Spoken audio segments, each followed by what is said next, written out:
ভেজে নেব।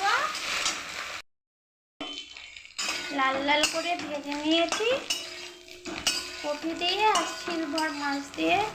ঝোলটা কিন্তু খুব সুন্দর হবে।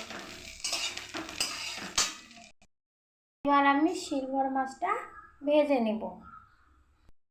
সিলভার মাছটা ভেজে নিচ্ছি। আমার একদম যাকে বলে গ্রামের রান্না, খুব সুন্দর টেস্টি হবে। মাছ দিয়ে ফুলকপি দিয়ে ঝোলটা, ফুলকপিটা মশলা দিয়ে সুন্দর করে কষানো হচ্ছে। আর ঝোল দিয়ে দিলাম।